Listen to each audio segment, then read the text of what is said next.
Convido os irmãos a abrirem a palavra de Deus no texto de Hebreus, capítulo 9. Se você não tiver a sua Bíblia ou estiver acompanhando com uma outra versão, a nossa versão aqui é a NAA e você pode encontrá-la no final do boletim, na última página do nosso boletim. Hebreus, capítulo 9, o texto que nós vamos examinar, principalmente a partir do versículo 1 até o versículo 15. Um dos pregadores que eu gosto muito, já falecido, chama-se R.C. Sproul. Eu me recordo de R.C. Sproul dizendo que se ele fosse deixado numa ilha e ele pudesse escolher um livro, ele não escolheria jamais Romanos, porque ele já sabe Romanos de cor.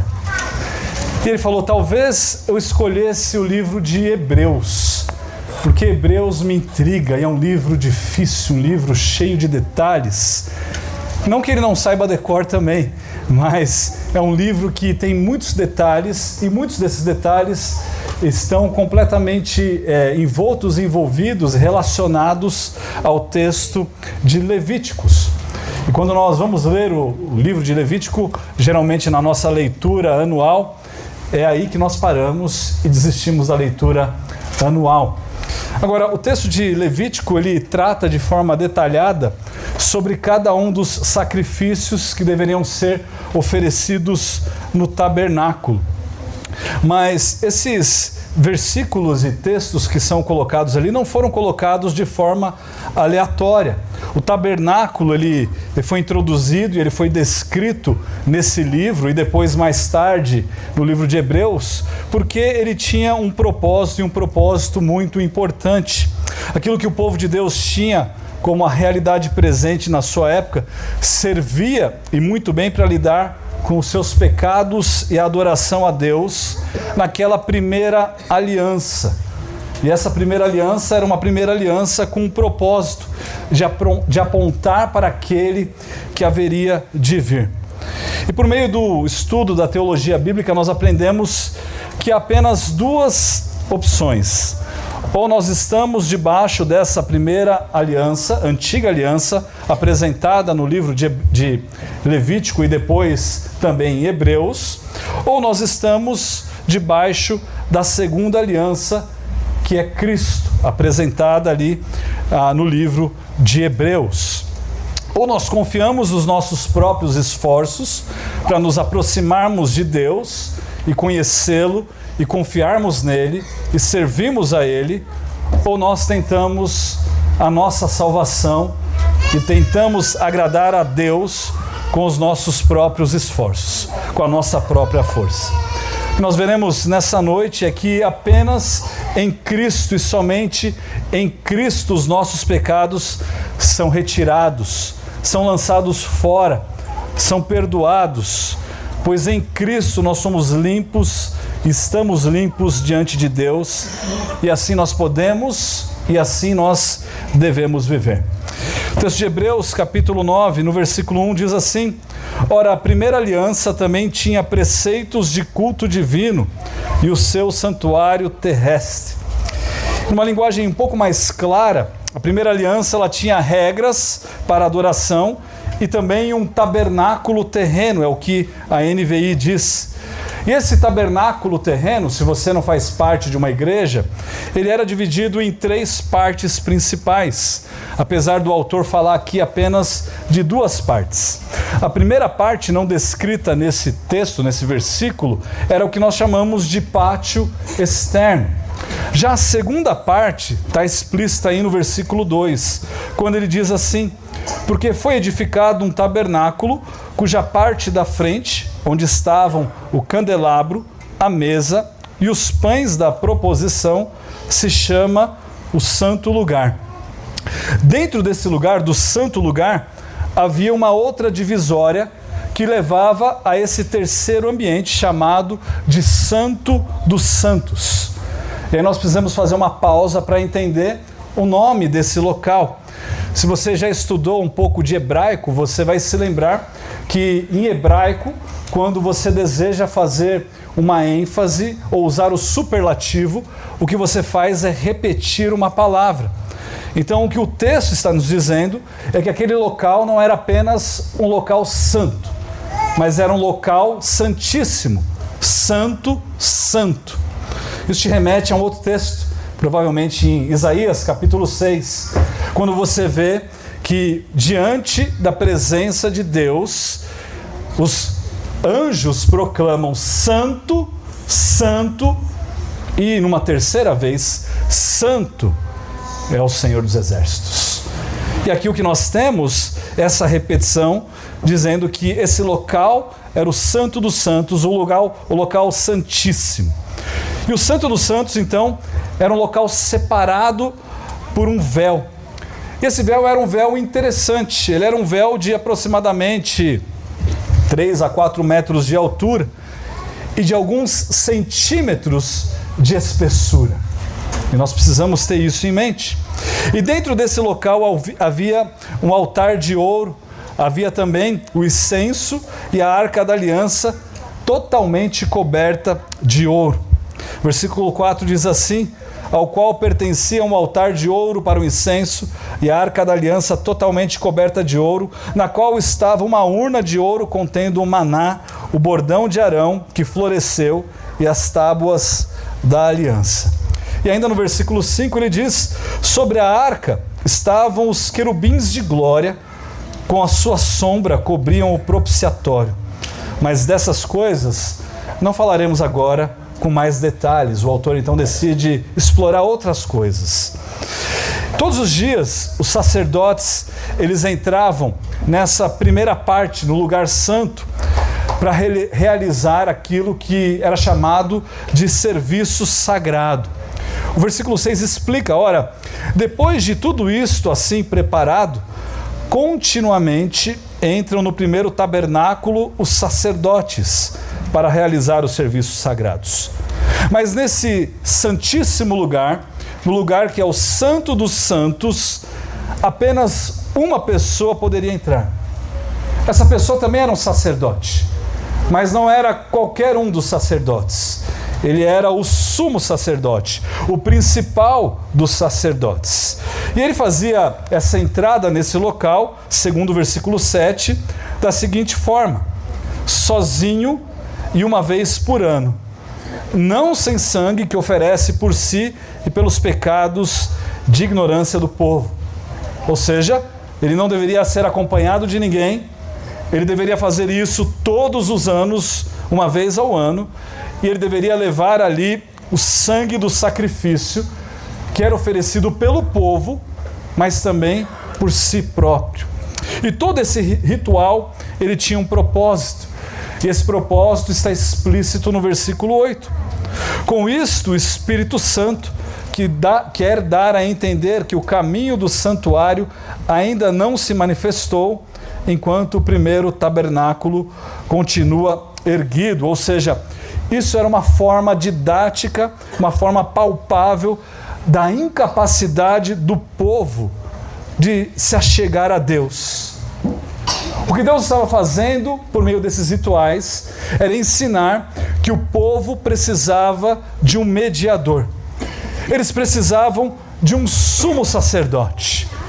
Eles precisavam de alguém que rogaria por eles, de alguém que apresentaria um sacrifício por esse povo. E além disso, no versículo 9, isso é uma parábola para a época presente, na qual se oferecem dons e sacrifícios, embora estes, no que diz respeito à consciência, sejam ineficazes para aperfeiçoar aquele que presta culto. Isso era uma demonstração da incapacidade dos sacrifícios de removerem os pecados deles. E o relacionamento intermediado entre o povo e Deus, ele ficava então evidente na figura do sumo sacerdote, que ia lá todos os anos, uma vez por ano, sozinho com os sacrifícios. Em suma, tudo que era realizado era uma demonstração de que o povo tinha de Deus. Eles tinham os rituais, segundo o versículo 10, que não passavam de ordenanças da carne, baseadas somente em comidas, bebidas e diversas cerimônias de purificação impostas até o tempo oportuno de reforma. Mas isso, irmãos, se deu até o cumprimento da nova aliança, dessa segunda aliança.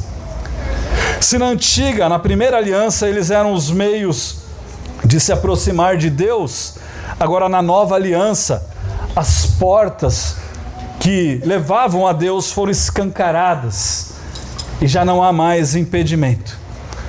Cristo veio e quando Ele chegou, Cristo nos proporcionou isso. O versículo 11 diz que quando, porém, Cristo veio, como o sumo sacerdote dos bens já realizados, mediante o maior e mais perfeito tabernáculo, não feito por mãos humanas, quer dizer, não desta criação. Irmãos, Cristo, Ele não fez isso por meio de sacrifícios de animais, mas Ele o fez com o seu próprio tabernáculo. Ele o fez naquela cruz, derramando o seu próprio sangue. E o autor diz no versículo 12, não pelo sangue de bodes e de bezerros, mas pelo seu próprio sangue. E Ele entrou no santuário, uma vez por todas, e obteve uma eterna redenção. Irmãos, Cristo entrou no Santo dos Santos, de uma vez por todas. Contrário aos sumos sacerdotes, que entravam lá uma vez por ano, mas ano após ano, após ano, após ano. E Ele cumpriu o seu papel. Ele cumpriu o seu papel para que nós não precisássemos mais dessa primeira aliança, para que nós não precisássemos mais seguir esses rituais. Veja como o autor ele argumenta no versículo 13. Portanto, se o sangue de bodes e de touros e a cinza de uma novilha, aspergidos sobre os contaminados, os santificam quanto à purificação da carne, na antiga aliança, olha só no versículo 14, muito mais o sangue de Cristo, que pelo Espírito eterno, a si mesmo ofereceu sem mácula a Deus, purificará a nossa consciência de obras mortas para servirmos ao Deus vivo. Irmãos, foi o sacrifício de Cristo que purificou a nossa consciência de atos que nos levam à morte, com um propósito, para que nós servíssemos ao nosso Deus, que é um Deus que vive eternamente. Logo, o sacrifício de Cristo foi um sacrifício superior a todos os sacrifícios realizados naquela primeira aliança.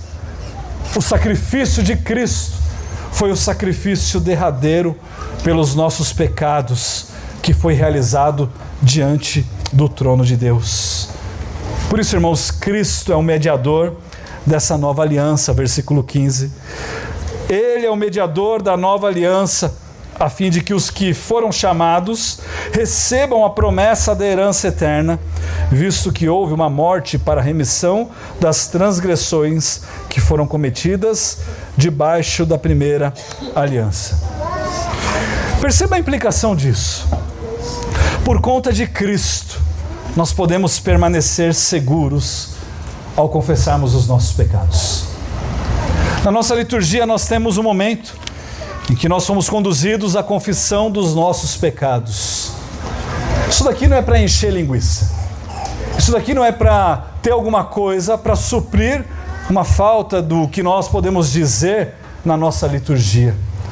Mas é um momento para você, que foi redimido pelo sangue do Cordeiro, confessar os seus pecados a Cristo e descansar seguro de que Ele perdoa todos os seus pecados. João diz que se nós confessarmos os nossos pecados, Ele não é bonzinho e fofinho, mas Ele é fiel e justo para nos perdoar os pecados e nos purificar de toda injustiça. Os que estavam na antiga aliança e confiavam nas promessas de Deus, tiveram seus pecados perdoados por Cristo, olhando para aquele que haveria de vir. E nós que estamos aqui hoje, depois da segunda aliança, podemos olhar para Cristo e aquilo que Ele fez e descansarmos seguros que Cristo realizou essa obra e que nós podemos estar seguros e firmados na mão do nosso Salvador. Porém, sabemos que muitos aqui ainda duvidam do poder e da abrangência do sacrifício de Cristo, vivendo como se algum pecado fosse grande o suficiente para que Deus não pudesse salvá-lo, para que Deus não pudesse tirar a culpa que você sente.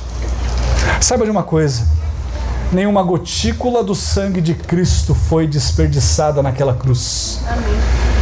Todo o sangue de Cristo serviu para remir os nossos pecados.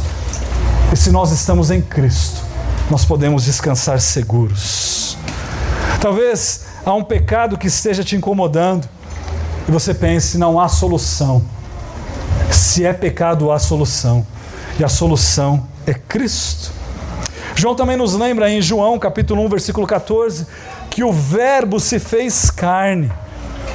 O próprio Deus habitou entre nós, cheio de graça e de verdade, e vimos a sua glória, glória como do unigênito do Pai. A palavra habitou significa literalmente, no grego, tabernaculou. Ele esteve presente, como aquele tabernáculo, diante dos nossos olhos. Ele se fez presente, a fim de que nós pudéssemos desfrutar desse relacionamento com Deus, dessa comunhão, não capenga, mas dessa comunhão plena com o nosso Deus. Irmãos, onde havia uma cortina que separava o lugar santo do lugar santíssimo, que fazia a separação de Deus do povo, agora há o sangue de Cristo, que nos possibilita nos achegarmos ao nosso Deus. Naquele momento da crucificação, esse véu foi rasgado. Mateus capítulo 27, 51 diz: eis que o véu do santuário se rasgou em duas partes, de alto a baixo, tremeu a terra, fenderam-se as rochas. O sangue de Cristo estava naquele momento nos limpando dos nossos pecados, e daí em diante já não há mais separação entre Deus e o seu povo. O véu se rasgou, irmãos, não de baixo para cima, mas de cima para baixo, como uma ação de Deus para com o seu povo. Pelo sacrifício de Cristo, a nossa culpa foi removida e a nossa dívida foi paga. E assim nós podemos ter acesso direto ao nosso Deus Pai.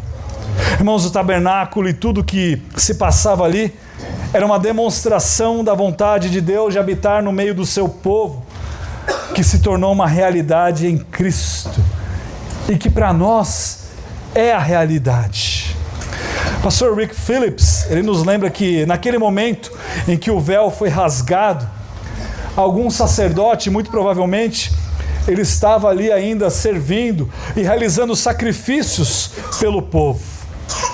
Mas qual que foi a reação dele ao ver aquele véu se rasgando e onde havia separação, a separação sendo desfeita pelo próprio Deus?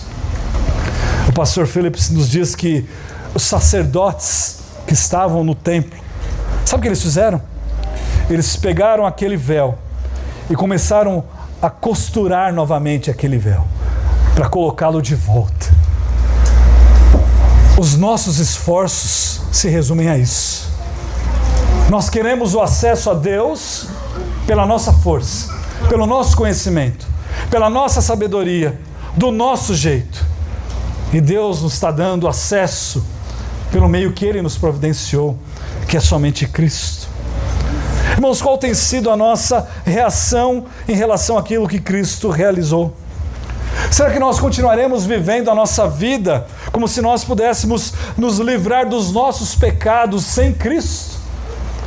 Como se nós pudéssemos nos livrar dos nossos pecados, aplacar a ira de Deus que está sobre nós com a nossa própria força, com o nosso esforço próprio?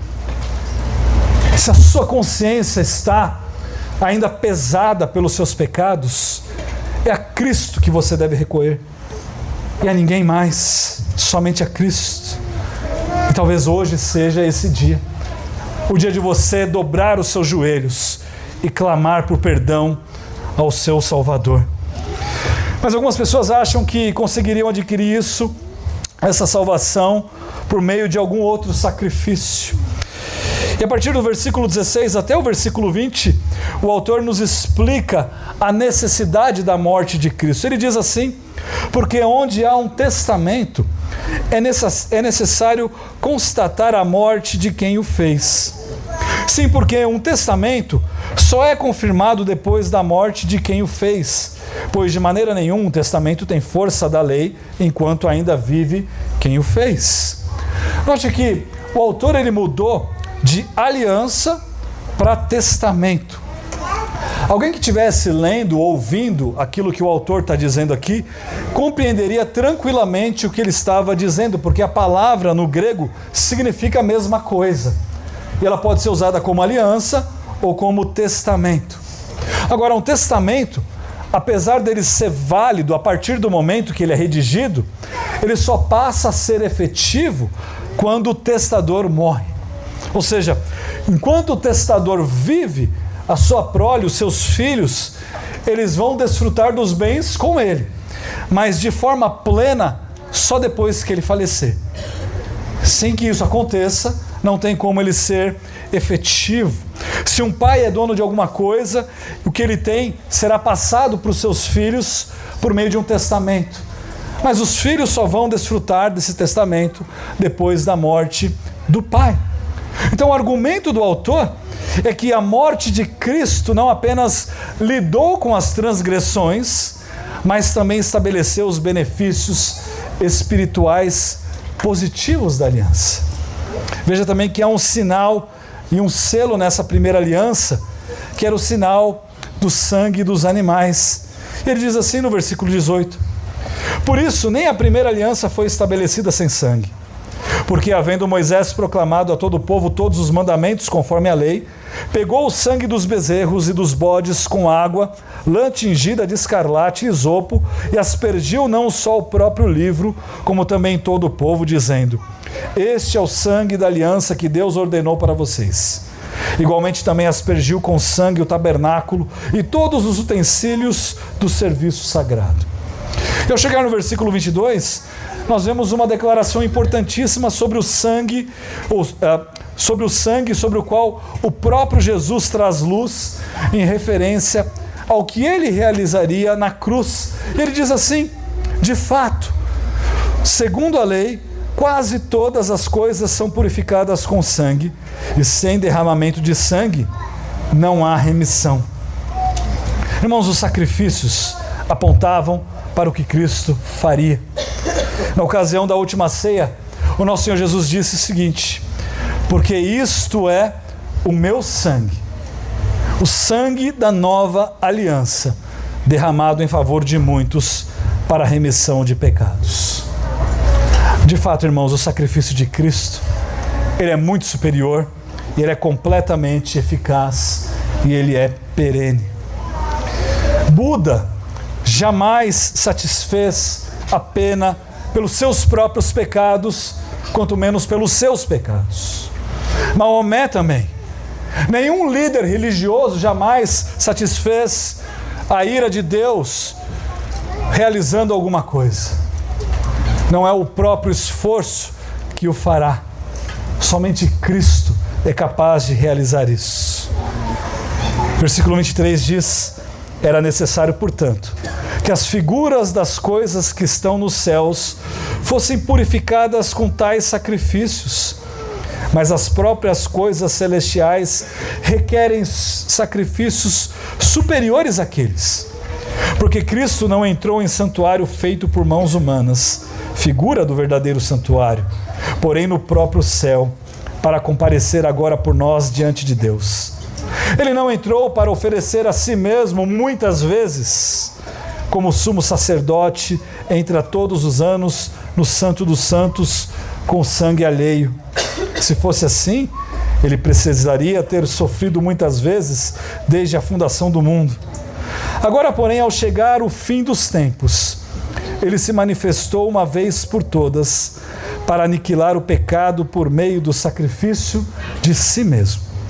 E assim como aos homens está ordenado morrerem uma só vez, vindo depois disso o juízo, assim também Cristo, tendo se oferecido uma vez por todas para tirar os pecados de muitos, aparecerá segunda vez, não para tirar pecados, mas para salvar aqueles que esperam por Ele. Você espera por Ele? Você está em Cristo? Irmãos, essa é a nossa esperança. Essa é a razão de nós nos reunirmos aqui nessa noite. Ao que nós podemos comparar esse sacrifício de Cristo? O que mais nós podemos buscar acrescentar a esse sacrifício? Absolutamente nada. É um sacrifício perfeito. Os próprios sacrifícios de animais foram insuficientes. O autor continua no capítulo 10, dizendo assim: ora, visto que a lei é apenas uma sombra dos bens vindouros, não a imagem real das coisas, nunca consegue aperfeiçoar aqueles que se aproximam de Deus com os mesmos sacrifícios que, ano após ano, continuamente eles oferecem. Se isto fosse possível, será que os sacrifícios não teriam deixado de ser oferecidos? Porque os que prestam culto têm sido purificados uma vez por todas, não mais teriam consciência dos pecados. Entretanto, nesses sacrifícios ocorre recordação de pecados todos os anos, porque é impossível que o sangue de touros e de bodes remova pecados. Nosso amigo pastor Angelim, ele explica isso da seguinte forma. Ele diz assim: a sombra de uma pessoa, ela pode anunciar a chegada dessa pessoa. A substância, a pessoa em si, ela suprime a necessidade da sombra. Da mesma forma, quando nós construímos os andaimes para nós levantarmos os prédios, quando os prédios estão prontos, a ponte está estabelecida, o que nós fazemos? Desmontamos os andaimes. Eles não são mais necessários. Essas ilustrações, esses sacrifícios, eles demonstram as leis positivas que eram colocadas e que seriam retiradas, porque aquele que haveria de vir, veio, e já não há mais necessidade de sacrifícios, porque ele realizou o sacrifício derradeiro. Cristo é o nosso sacrifício derradeiro. Irmãos, isso significa que o sacrifício de Cristo não é mais um, mas é um sacrifício único. Esse é um sacrifício necessário a todos nós.